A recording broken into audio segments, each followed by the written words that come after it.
বন্ধুসকল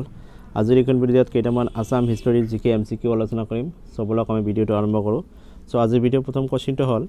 প্ৰাচীন অসম কেইটা ভাগত বিভক্ত দুটা তিনিটা চাৰিটা ছয়টা আৰু কাৰেক্ট আনসাৰটো হ'ল চাৰিটা নেক্সট কোৱেশ্চনটো হ'ল পুৰণি অসমৰ প্ৰাচীন নাম কি সো পুৰণি অসমৰ প্ৰাচীন নাম ইয়াত দিয়া আছে কামৰূপ প্ৰাগজ্যোতিষপুৰ অসম ওপৰৰ এটা নহয় আৰু ইয়াৰ যে কাৰেক্ট আনসাৰটো হ'ল প্ৰাগজ্যোতিষপুৰ নেক্সট কোৱেশ্চনটো হ'ল নৰকাসুৰৰ ৰাজধানী ক'ত আছিল অসমত প্ৰাগজ্যোতিষপুৰত কামৰূপত এটাও নহয় সো ইয়াৰ যে কাৰেক্ট আনসাৰটো হ'ল বি নম্বৰ অপশন অৰ্থাৎ প্ৰাগজ্যোতিষপুৰ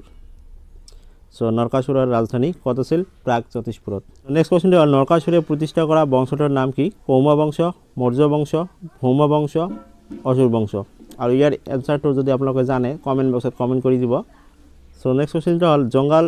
বলহু গড় কোনে সজাইছিল জংগাল বলহুবে আৰিমত্ত ৰজাই মহিৰংগ দানৱে লাচিতে সো ইয়াৰ যে কাৰেক্ট আনসাৰ এ নম্বৰ অপশন হয় জংগাল বলহুবে বান ৰজাৰ কন্যাৰ নাম কি আছিল চিত্ৰাংগদা কমলী কুঁৱৰী উষা এটাও নহয় সো ইয়াৰ যেটো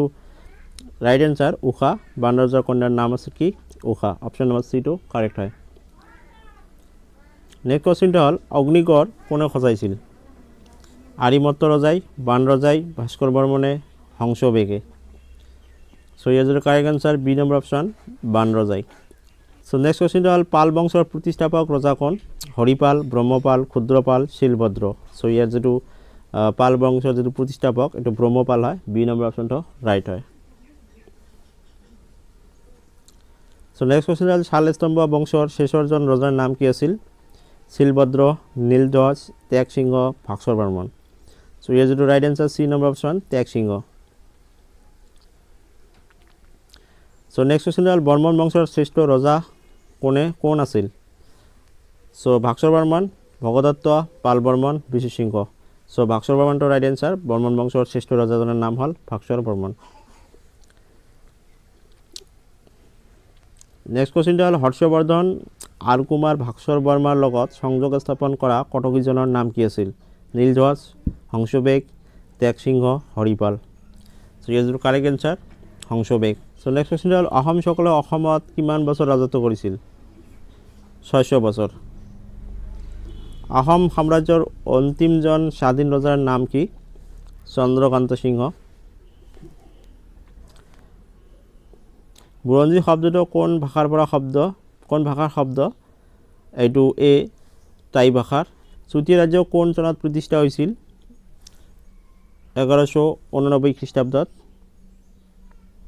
সেন বংশৰ প্ৰতিষ্ঠাতা কোন আছিল নীলধ্বজ কাৰ শাসনভাৰত মীৰ জুমলাই গড়গাঁও অধিকাৰ কৰিছিল জয়ধ্বজ সিংহৰ অসমীয়া ভাষাত বুৰঞ্জী লিখোতা প্ৰথম স্বৰ্গদেউ কোন আছিল ধৰ্মনাৰায়ণ কালিকা পুৰাণ কোন শতিকাত ৰচনা কৰা হৈছিল দশম শতিকাত কোচ ৰাজ্য কোনে স্থাপন কৰিছিল বিশ্বসিংহই কোচ শব্দৰ উৎপত্তিৰ উৎস কি কুৱাছ চুতীয়া ৰাজ্যৰ শেষৰজনৰ ৰজাৰ নাম কি নিত্যাপাল কছাৰীসকল কোন জনগোষ্ঠীৰ লোক আছিল মংগোলীয়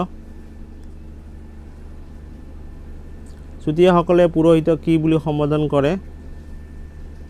দেউৰী চুতীয়া ৰাজবংশৰ প্ৰতিষ্ঠাতা ৰজা কোন আছিল বীৰপাল মোগলৰ প্ৰথম অসম আক্ৰমণৰ সময়ত অসমৰ ৰজা কোন আছিল ৰজা পৃথু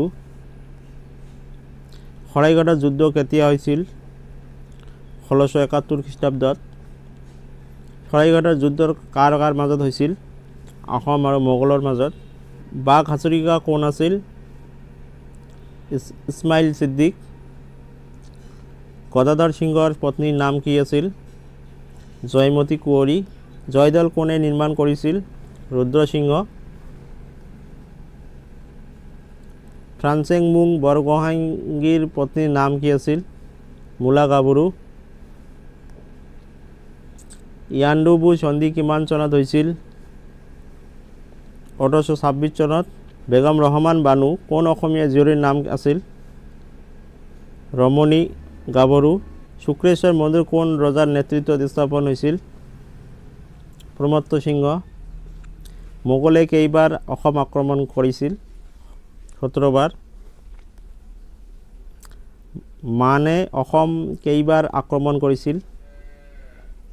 3 বাৰ সো বন্ধুসকল নিশ্চয় আপোনালোকৰ এই ভিডিঅ'ৰ পৰা কিছুমান হ'লেও আপোনালোকৰ হেল্প হ'ব বুলি মই আশা কৰিছোঁ যেহেতু এক্সাম পৰীক্ষাৰ আৰু বেছি দিন নাই সো সেল্ফ ষ্টাডিটো আপোনালোকে নিজে কৰি ল'ব আৰু ফ্ৰী সময়ত এই ভিডিঅ'বোৰ চাব আজৰি সময়ত যাতে আপোনালোকৰ অলপ হ'লেও হেল্প হয় সেই উদ্দেশ্যে মই ভিডিঅ'বোৰ বনাই আছোঁ সো আজিলৈ ইমানেই থেংক ইউ